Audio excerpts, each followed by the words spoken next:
Baik, assalamualaikum warahmatullahi wabarakatuh.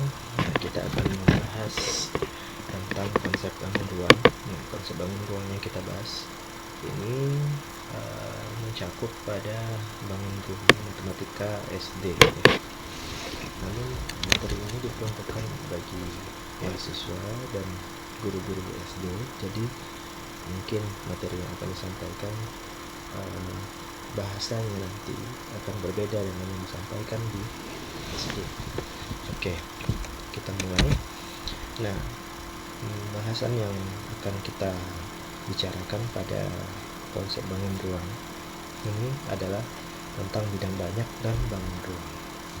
Nah, sebelum kita membicarakan tentang bidang banyak dan bangun ruang ini, kita harus sudah menguasai dulu tentang unsur-unsur ruang, atau unsur-unsur yang terdapat pada bangun ruang atau bidang banyak tadi. Yaitu yang pertama ada titik, ada garis, dan juga ada bidang. Nah, kemudian sebenarnya ada tentang sisi. Namun kita akan membahas itu setelah kita membahas tentang bidang, ya, tentang bidang. Nanti kita akan membahasnya juga tentang sisi. Nah, kemudian ada tentang bidang banyak atau polihedron, terus kemudian ada bidang banyak peraturan, lalu selanjutnya ada bangun ruang dan seterusnya. Nah, namun sebelum itu kita bahas dulu tentang bidang banyak atau polihedron. Nah, bidang banyak atau polihedron itu bentuknya tidak beraturan, ya. Bedanya dengan yang beraturan itu bentuknya beraturan. Nah, kalau bidang banyak beraturan itu contohnya seperti ini, ya. Namun bidang banyak ini juga disebut sebagai polihedron, namun polihedron yang beraturan. Nah, sedangkan yang sisinya tidak sama bentuknya atau segitiganya misalnya bukan segitiga tapi segitiga sebarang gitu yang membentuk bidang banyak, nah maka itu disebut sebagai polihedron saja, tapi tidak bisa disebut sebagai bidang banyak yang beraturan. Nah, jadi ini juga salah satu contoh polihedron. Namun polihedronnya adalah polihedron yang beraturan. Nah, kemudian polihedron beraturan itu ada banyak lagi. Nah, dan polihedron yang beraturan di matematika SD itu selanjutnya kita sebut sebagai bangun ruang. Nah, bangun ruang di matematika SD itu ada kubus, balok, terus prisma. Ini kurangnya ketika kita akan gitu sebentar. Ada kubus, ya. Terus kemudian ada balok. Nah, terus kemudian ada prisma, limas atau piramid, kemudian ada tabung atau silinder, ada kerucut, dan juga ada bola. Baik, nah kita akan bahas satu-satu, ya. Namun sebelum itu kita bahas dulu tentang unsur ruang. Nah, titik itu menyatakan lokasi yang digambarkan sebagai nokta. Nah, sedangkan garis tidak mempunyai ujung atau pangkal. Nah, garis dapat digambarkan melalui dua titik, sedangkan ruas garis adalah bagian dari garis yang memiliki ujung dan pangkal. Terus bidang dibentuk oleh tiga titik. Suatu bidang meluas hingga meluas tak hingga.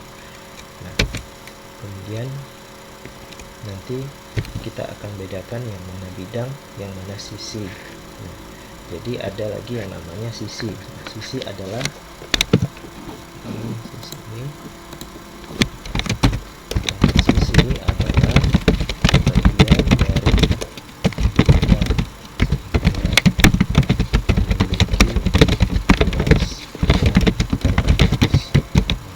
karena memiliki luas yang terbatas, sehingga sisi itu bisa dihitung luasnya, berbeda dengan bidang. Kalau bidang tidak bisa dihitung luasnya karena tidak terhingga. Sama juga dengan garis, ya. Garis tidak memiliki ujung dan pangkal, sehingga panjangnya adalah tidak terhingga. Sedangkan ruas garis, nah, karena bagian dari garis yang memiliki ujung dan pangkal itu bisa dihitung panjangnya. Oke. Nah, untuk lebih jelasnya lagi mungkin nanti kita akan lihat di demonstrasi di aplikasi GeoGebra, ya. Nah, nanti kita bisa lebih jelas lagi membedakan yang mana garis, yang mana ruas garis, yang mana bidang, yang mana sisi. Oke, nah ini tadi sudah kita perlihatkan sebentar. Nah, kemudian ada bidang banyak. Bidang banyak beraturan adalah bidang banyak yang memiliki bidang sisi yang sama. Nah, contohnya bidang banyak diantaranya ada bidang 4 beraturan, tetahedron, terus bidang 6 beraturan, heksahedron, bidang 8 beraturan, oktahedron, bidang 12 beraturan, isohedron, dan bidang 20 beraturan dodekahedron. Tapi ini hanya nama-nama saja yang perlu diketahui oleh kita sebagai mahasiswa, calon guru SD, atau yang sudah berprofesi sebagai guru SD, guru matematika SD tentunya. Oke, selanjutnya tentang bangun ruang. Bangun ruang adalah bidang banyak yang terdapat dalam kehidupan sehari-hari. Nah, prisma adalah salah satu bidang ruang itu. Nah, alasan sebelumnya tadi kenapa balok dan kubus tidak saya tuliskan di bangun ruang, karena kubus dan balok sebetulnya adalah bagian dari prisma. Nah, prisma itu adalah bidang banyak yang dibatasi oleh dua bidang datar yang sejajar dan beberapa bidang lain yang berpotongan menurut garis sejajar. Nah, jadi kubus itu juga merupakan bidang banyak yang dibatasi oleh dua bidang yang sejajar gitu, bidang datar yang sejajar, lalu berpotongan dengan bidang yang lain menurut garis sejajar. Sedangkan limas atau piramid adalah bidang banyak yang dibatasi oleh sebuah segi banyak dan segitiga-segitiga yang punya titik puncak persekutuan. Nah, limas nanti ada yang limas beraturan, ada yang limas tidak beraturan. Oke. Kemudian ada bidang 4. Nah, bidang 4 itu juga bidang 4 merupakan limas segitiga yang dibatasi oleh 4 buah bidang. Nah, jadi ada segitiga sebagai alasnya, terus kemudian segitiga lagi yang sebagai sisi atasnya, nah, sehingga membentuk sebuah limas segitiga. Nah, nanti untuk visualisasinya kita akan gambarkan. Terus kemudian tabung atau silinder itu yang bagaimana? Tabung atau silinder adalah bangun ruang yang dibatasi oleh dua lingkaran yang sejajar. Kerucut juga merupakan bangun ruang yang terdiri atas daerah lengkung tertutup dan alas yang berbentuk elips. Sedangkan bola adalah bidang banyak yang dibatasi oleh tak hingga bidang datar. Sering terjadi miskonsepsi pemahaman unsur-unsur ruang. Nah, di sini siswa itu terkadang miskonsepsi yang mana maksud dari sisi dari bangun ruang dan mana yang dimaksud dengan sisi dari bangun datar. Nah, sisi yang dimaksud pada bangun ruang merupakan sebuah bidang terbatas ya, bidang yang terbatas.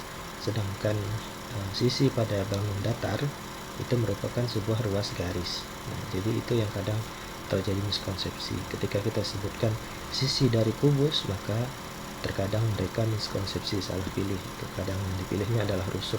Nah, padahal rusuk dengan sisi itu berbeda pada kubus. Nah, kemudian miskonsepsi juga pada kerucut dan tabung. Nah, kadang itu miskonsepsi yang terjadi pada kerucut dan tabung itulah kesalahan menyebutkan berapa jumlah sisi ya. Sisi kerucut itu terdiri dari dua sisi, yaitu sisi alas dan sisi lengkung ya. Nah, sedangkan tabung itu ada 3 sisi, yaitu sisi alas, sisi tutup, dan sisi yang berada membatasi dari tutup dan alasnya itu. Oke. Selanjutnya, bagaimana cara kita mengatasi miskonsepsi pemahaman unsur-unsur ruang? Nah, kita minta anak untuk mengidentifikasi bangun-bangun ruang yang ada di sekitar kehidupannya. Misalnya, sebutkan apa-apa saja contoh dari bangun ruang yang ada di sekitar kita.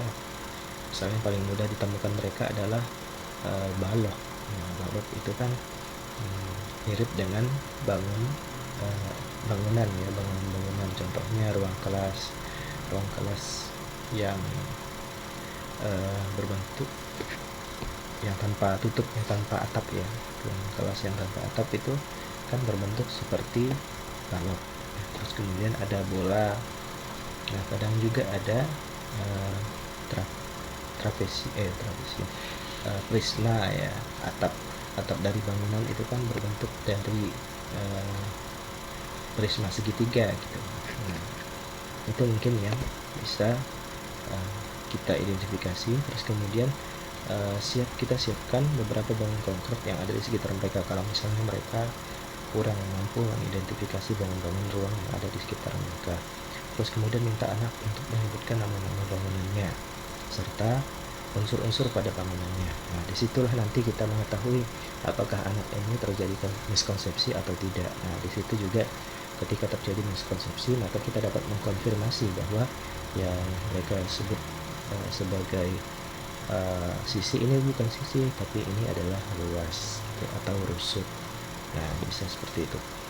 Anak harus diberikan kesempatan untuk memegang, berpendapat, dan mengamati secara langsung ruang tersebut. Nah, untuk mengatasinya juga kita bisa menggunakan aplikasi GeoGebra 3 dimensi, sehingga itu bisa membantu mereka mengatasi miskonsepsi yang mereka hadapi. Oke, nah, kemudian ada yang disebut sebagai jaring-jaring bangun ruang. Nah, jadi setiap bangun ruang itu pasti memiliki jaring-jaring. Nah, ada jaring-jaring kubus, balok, ada jaring-jaring limas, prisma, tabung, dan kerucut, dan bidang banyak beraturan. Nah, jadi semua bidang itu, semua bangun ruang maksud saya, itu pasti memiliki jaring-jaring. Nah, jaring-jaringnya ini perlu kita bahas juga, karena nanti akan berhubungan dengan materi kita tentang mengukur luas dan juga panjang rusuk dari masing-masing bangun ruang. Oke, sekarang kita coba demonstrasi melalui aplikasi GeoGebra.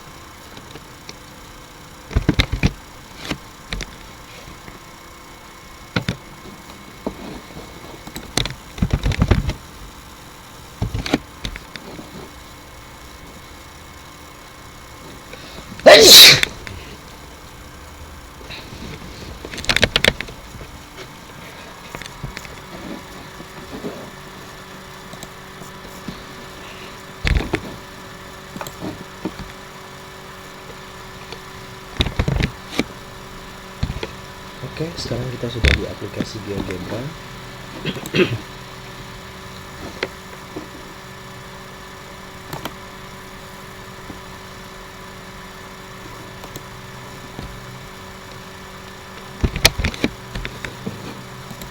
Sekarang kita sudah di aplikasi GeoGebra. Sekarang kita bahas tentang pertama, kita kenalkan kembali tentang mana yang dimaksud dengan titik. Mana yang dimaksud dengan titik, mana yang dimaksud dengan garis, luas garis, kemudian mana yang dimaksud dengan bidang, dan mana yang dimaksud dengan sisi. Nah, pertama kita akan menggambar sebuah titik. Titik, akronim bahasa Inggrisnya, nah itu menandakan lokasi dari suatu objek ya. Nah, jadi misalnya yang titik A ini, titik A itu menandakan lokasinya berada pada negatif 0,02, terus 0,0, artinya dia berada di sumbu X yaitu pada negatif 2,02, pada sumbu Y itu pada 0, dan pada sumbu Z nya itu pada 0. Misalnya ada satu lagi titik seperti ini, titik B ini di sumbu X nya itu berada pada negatif 4, nah di sekitar sini. Terus kemudian di sumbu Y nya itu berada di sekitar 2 sekian-sekian. Kemudian di sumbu Z nya atau yang biru ini berada pada 1, sekian-sekian, 1,2. Nah, ini adalah titik. Terus kemudian ada sebuah garisnya. Kita sudah membahas sebelumnya pada bidang datar. Nah, sebuah garis itu dibentuk oleh dua titik. Misalnya kita bentuk garis yang melalui A dan B. Nah, garis ini panjangnya tidak terbatas. Jadi ini walaupun di gambarnya terbatas, agar bisa divisualisasikan, namun sebenarnya pada konsepnya garis itu tidak terbatas kecuali luas garis. Luas garis itu ada batasnya, misalnya luas garis AB, atau segmen. Kalau luas garis, nah seperti ini, dia terbatas sehingga bisa kita hitung panjangnya. Menghitung panjangnya bisa menggunakan ruas jarak antar dua titik. luas. Luas antara jarak antara dua titik rumusnya adalah D ya, distance sama dengan akar dari kurung X1, misalnya ada dua titik ya, dua titik X1 dikurung X2 dikalikan 2 dikali dengan Y1 dikurung Y2 dikalikan 2 juga, karena ini 3 dimensi berarti ada sampai Z ya, Z1 dikurung Z2 juga, atau kita lihat rumusnya ada seperti ini. Oke, sama dengan tuliskan di sini. Ini adalah rumus jaraknya ya, jarak antara dua titik atau yang nanti kita sebut sebagai panjang dari ruas garis AB.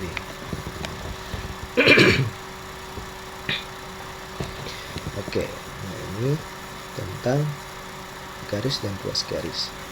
Nah, kemudian ada satu lagi yang disebut sebagai bidang. Nah, untuk membentuk suatu bidang kita memerlukan 3 titik. Soalnya saya punya satu titik lagi, yaitu titik C. Maka kita bisa membuat bidang, yaitu A, B, dan C. Bidang ini tidak terbatas, jadi kalau saya perluas lagi, bidangnya ini masih melebar. Nah, seperti itulah dia konsep dari suatu bidang. Nah, sedangkan bidang yang terbatas, misalnya ada namanya ABC misalnya. Kalau ABC ini merupakan suatu bidang datar, atau yang disebut sebagai sisi. Nah, kalau dalam bangun ruang, sehingga kita bisa sebutkan bahwa sisi itu merupakan bagian dari bidang yang memiliki luas. Kenapa dia memiliki luas? Karena dia terbatas daerahnya, sehingga kita bisa menghitung luasnya. Nah, itulah tadi perbedaan antara bidang dengan sisi. Nah, terus kemudian kalau dalam bangun datar, sisi dari suatu bidang datar itu merupakan ruas garis. Nah, contohnya adalah ruas garis AB, BC, dan seterusnya. Namun pada bangun ruang, sisi yang dimaksud bukanlah ruas garis, namun sebuah bidang. Contohnya di sini kita akan mulai menggambar bidang bangun ruang ya. Contohnya di sini kita akan membangun bidang yang merupakan bidang kubus, di mana dia memiliki panjang 1 ya, luasnya.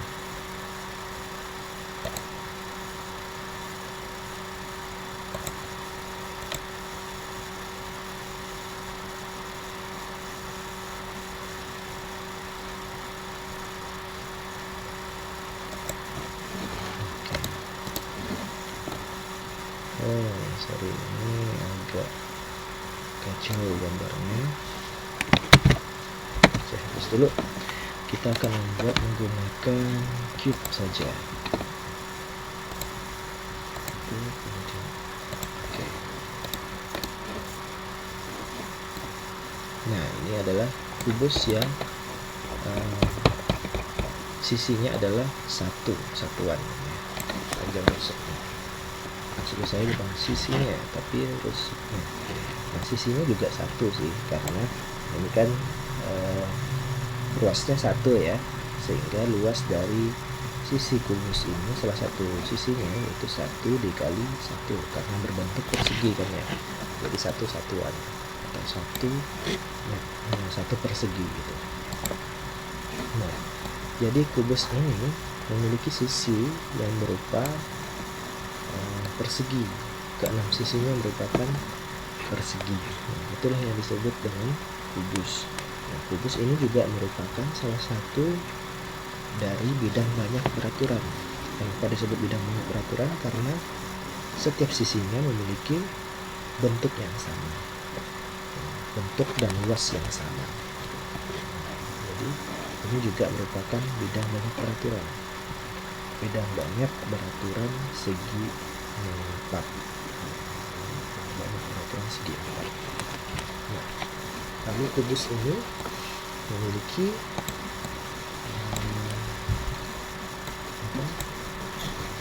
jaring-jaring. Nah, jaring-jaringnya bagaimana? Nah, kita lihat jaring-jaring dari kubus seperti ini. Kita lihat dari kubusnya sudah kelihatan. Nah, jaring-jaring kubus adalah seperti ini. Nah, jaring-jaring ini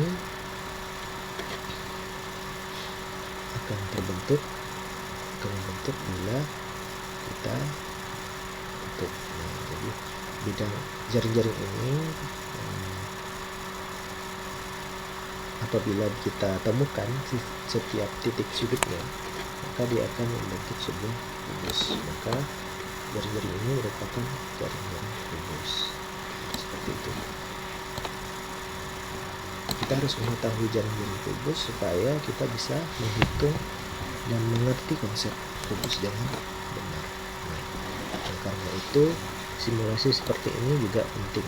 Apabila Bapak Ibu tidak bisa menggunakan aplikasi untuk menjelaskan seperti ini kepada siswa, Bapak Ibu bisa membuatnya menggunakan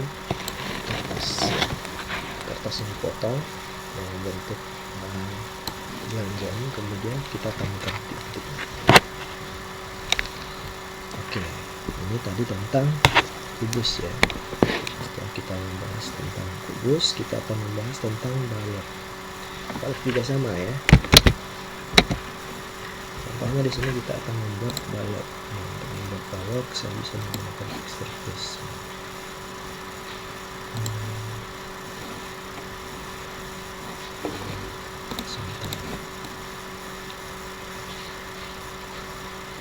Saya buat dulu alasnya.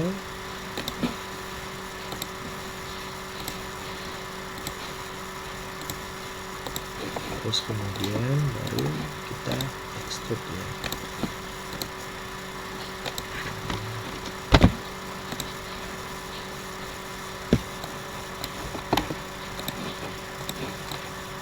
Nah, ke bawah ya. Jadi kita extrude. Tapi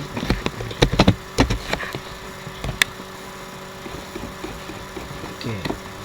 Oh, ini ketinggian banget ya kayaknya, nggak apa-apa ya. Nah, jadi yang namanya balok itu memiliki panjang, lebar, dan tinggi. Bisa seperti ini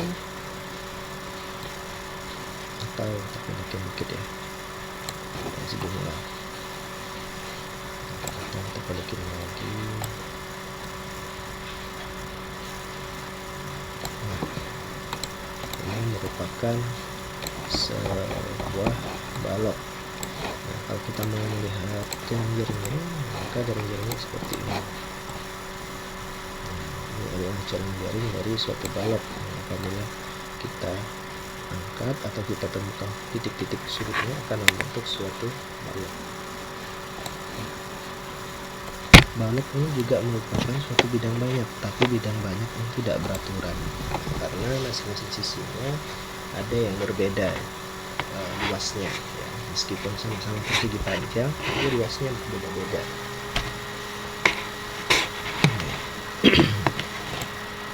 Selanjutnya kita akan mendemonstrasikan tentang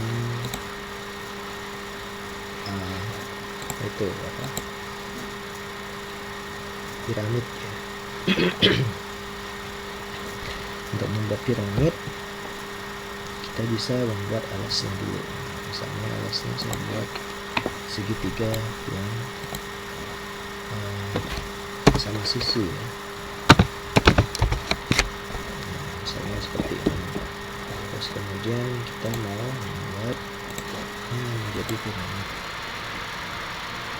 Titiknya berapa ya? Misalnya 1.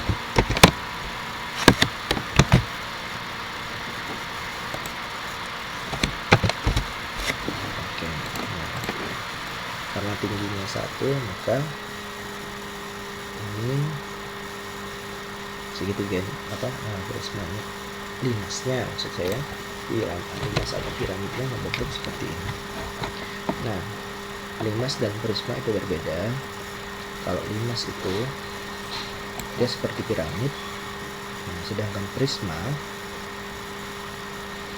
dia seperti kristal. Contohnya prisma adalah seperti berikut ya. Misalnya saya punya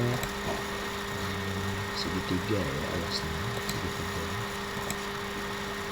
Oke. Kemudian saya bikin prisma. Salah kliknya.